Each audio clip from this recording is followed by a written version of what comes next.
Chapter 16. Aaron was surprised at how easily she handled the hovercraft. It sped over the rough sea like a dream, bringing them closer every second to the terrible stronghold of Kandassi. Perhaps, she thought, it had something to do with its construction. Perhaps the living metal it was made of ensured a trouble-free journey. Ace joined Muriel, who was on the deck, busy throwing up over the side. He looked up, embarrassed. "I do apologise," he said. "I'm unused to sea journeys. Forbidden, you see." Ace grinned. There was something very likeable about the fallible old man. Raphael certainly trusted and loved him as a substitute for the father he had lost. She wondered about the circumstances of his parents' death. Had they also been sacrificed to the Pangistri? Perhaps they'd never know. Raphael was looking out apprehensively at Kandassi. They had left the harbours almost 20 minutes ago and were fast approaching the shore. "I'm frightened, Ace," he said. She rested her hand on his. "We're all scared witless, sunshine, but we each hide it in different ways. Look at Aaron, putting the boot in and barking orders. Muriel, making a joke out of it. And you, how do you hide it?" "It's all in a day's work for me," she lied. "I can't believe that," he said. "You must be frightened of something. Probably of being found out," she said cryptically. Before Raphael could pursue his uncomfortable line of questioning, the sea on the port side exploded in a shower of spume, and the craft lurched violently to the right, throwing them all to the deck. "What are you playing at, Aaron?" Ace shouted at the stunned pilot. Aaron started to disclaim all responsibility when Raphael pointed out at the sea. "Bloody hell, it's Godzilla!" yelled Ace. Having trailed them almost since they left the harbours, the sea lizard, yet another of the Pangistri's genetic mutations, excited by the scent of fresh blood, had chosen this moment to strike. Its lithe neck, as thick as a tree trunk, smashed out of the water and bore down on the craft. Saliva drooled from its open mouth as it gnashed greedily at the humans 20 metres below it. Rows of serrated teeth glistened in the sunlight. Its ribbed gills opened and closed as it neared the peak of its excitement and prepared to strike. Aaron scrambled over the deck, grabbed her gun and fired at the creature. The shots merely glanced off its armour-plated hide, doing it no damage. The noise served only to irritate it even more. Beneath the water, it flicked its tail, almost capsizing the boat. Aaron was flung against the starboard side, landing with a sickening thunk. As the boat tipped and turned in the water, Ace staggered over to the controls to try and steady the craft in the turbulent waters. Sliding and slipping on the wet deck, Raphael tried to reach Ace as the monster spied him and with a bellow of lust and greed bore down on him. "Raphael!" Ace left the controls and ran towards him as he stood transfixed in the creature's basilisk glare. Muriel was quicker, his seasickness forgotten. His one thought now was the safety of his former ward. He darted over and wrested the gun from the hands of the still dazed Aaron. Adrenaline coursed through his body, giving him additional strength and speed to run over to Raphael and place himself between him and the gaping maw of the dragon. With a hand which had never before been so steady, he fired the gun straight into the creature's 2 fearsome eyes. It screeched and buckled away, shards of white-hot pain reaching and convulsing its tiny brain.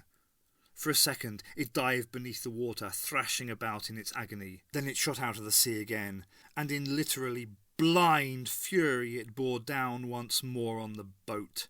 Its jaws clamped down hard on Muriel as it snatched him from the deck and took him, struggling and screaming, into the air.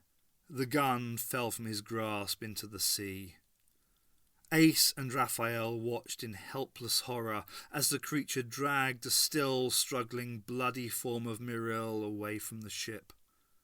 There was nothing they could do but hope that Muriel's pain would end. With a whoop of triumph, the creature dived with its prey deep back into the black waters. The sea calmed as if nothing had happened, and the hovercraft sped swiftly on its way. For a long time there was no sound, only the despairing, uncomprehending sobs of Raphael as he lay cradled in Ace's comforting arms. Curiouser and curiouser, thought the doctor, as he wandered around the buildings which made up the skeet of Kandassi. Most of them were merely storehouses, containing nothing but stocks of grain and provisions destined for the brethren in Kirith, or spare electronic parts for not particularly sophisticated machinery. One smaller building served as a maintenance shed for the air cars which the Pangistri had used for getting down to the beach. Another contained some rudimentary agricultural equipment. Apart from that, the settlement was as dead and lonely as the grave. People had not lived here for years. So where were all the Pangistri? Had they all gone to Kirith, or were they in hiding somewhere on this forbidden island? The doctor sauntered up to the building at the top of the hill. The conductor for the Artron Energy seemed to wink enticingly at him in the sunshine. "Now why would they need Artron Energy?" he said. "What do you think, Brigadier?" He stopped and slapped his forehead. "I am the doctor, and I am living in my own present," he repeated to himself. "The Brigadier and all the others belong to the past, which is gone." He shook his head worriedly and walked on. A strange, haunting melody suddenly broke the silence. Somehow it sounded very familiar. The doctor's eyes darted frantically around, trying to locate its source. He frowned. He recognized that sound. It was the sound of someone playing a recorder. Aaron guided the hovercraft into a safe landing on the north side of the island, rather than at the southern harbour, reasoning that the more secret their arrival, the better.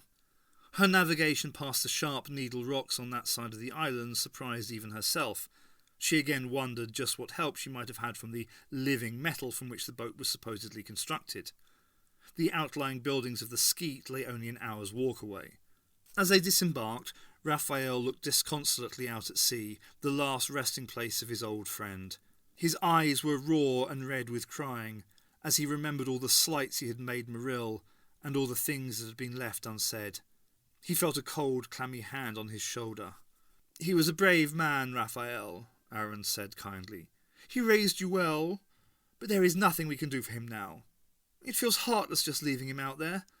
"There is nothing we can do," she repeated, this time more sternly, and walked away. Ace came over and took his hand. "Come on, Raphael. We have to go on." "When I think of all that he did for me and all the thanks I showed," he muttered. "Ace, I feel so alone." "We can't go back. We can only go forward. That's what the professor taught me," she said. "You'll have to see the stars for Maril now." Raphael grasped her hand tightly, as though he were a child scared that its mother might leave it. "I need you here now, Ace. I can't do it all by myself." "No one ever said they needed me before," she said awkwardly. "Not even the doctor?" Aaron interrupted them brusquely. "We are here for a purpose, you remember. My people are still dying. We have to find the doctor."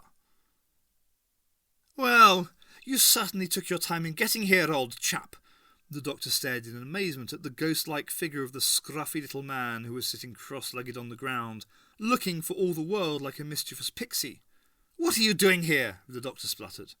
The other man finished the tune he was playing on his recorder and then leapt to his feet. "Well, strictly speaking, I'm not really here at all," he said airily, as he began to fade in and out of vision. "Not in substance, anyway. I'm just a figment of your imagination, your guilty conscience, if you like." "You've no right to be here at all," protested the doctor. "Well, if you'd have paid attention to the messages I was trying to send through the TARDIS telepathic circuits, I wouldn't need to be," the doctor's second incarnation said to him grumpily. "But you're so high and mighty these days, you won't realise that you might have made a mistake." "What are you prattling on about?" "There's no need to be so superior with me, you know," said the second doctor, and looked meaningfully down at his successor, who was even smaller than himself. Then his mood changed. We've been used." "Don't be ridiculous," snapped the doctor, but there was a troubled expression on his face. "Aha!" crowed the other. "You've suspected it too. It's not so nice when you're being manipulated as well, is it?" "What do you mean?" "Well, look at poor old Ace," he said. "She trusts you, loves you even. What do you do half the time? Throw her into situations she just can't understand. Use her as nothing more than a tool, a pawn in your little games. What's wrong? Don't you trust her? Afraid if you tell her everything she'll leave you? You know, I think you're getting a little bit above yourself, my friend."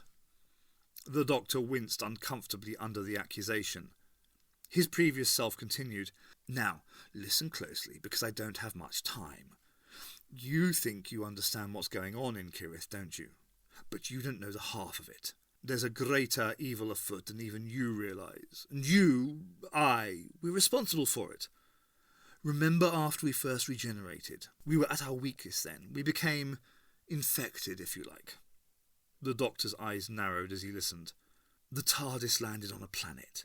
There, we met a little girl.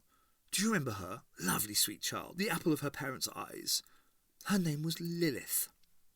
The Doctor nodded slowly as he tried to recall the hazy days following his first regeneration. Once again he saw the hopeful, tear-stained face of the little girl who asked him to mend her doll. Well, that was 5,000 years ago, said the second Doctor. She's grown up a bit since then. Seems she now calls herself the Grand Matriarch. The Doctor stood alone, silently digesting all that his previous self could tell him before he had faded away. If what he had said was true, then the situation needed to be looked at in a totally different light. Suddenly a commotion behind him disturbed him and he spun around. "Professor!" cried Ace. The Doctor looked at her wearily, remembering her clone. "Ace, is it really you?" "Well, who'd you expect it to be?" she said, affronted. The Doctor's face beamed and he hugged his companion. "Ace, you've no idea how I've missed you. Are you all right? Now that we've escaped the Loch Ness monster, yeah." "Loch," corrected the Doctor, and then listened as Ace introduced Aaron and told him of their adventures. He showed genuine grief at the news of Miril's death. "Will you cure my people, Doctor?" asked Aaron, as practical as ever. "Once I've tracked down the Pangistri," he answered. "But where they can be I can't say." "Doctor, look over here!" Raphael had strayed from the others and had wandered over to a large hangar-like building a little way off. He opened the doors and the others followed him in. "Of course," said the Doctor as he viewed the inside of the structure. "I should have guessed." The room within was as large as a football pitch and empty apart from enormous latticed panels at each of the 4 compass points and a small control console, lights twinkling along its keyboard. Lining the walls, huge generators buzzed softly. The huge glass roof overhead gave them a magnificent view of the 2 moons which were now appearing in the darkening sky. "What is it, Professor?" "Remember what I told you about Artron energy, Ace? It's a force which helps power TARDISes, you said." "The Pangistri have harnessed it to operate a huge matter transporter." "This?" gasped Ace as she looked around the room. "This is serious hardware, Professor. What have they been sending down here? An army?" "How about an entire species?" "What do you mean?" Before the Doctor could answer, Raphael said, "If this is some sort of transporter, where does it go to?" "Shall we find out?" the Doctor asked cheerfully, and walked over to the control console. "The coordinates are preset. Let's see where we end up." He activated the console. The 4 panels surrounding them crackled into activity and bathed them in a blazing blue light. The light seemed to creep into their very bones, chilling them to the marrow. Each of them felt a quiet tugging at their bodies, and then all was blackness.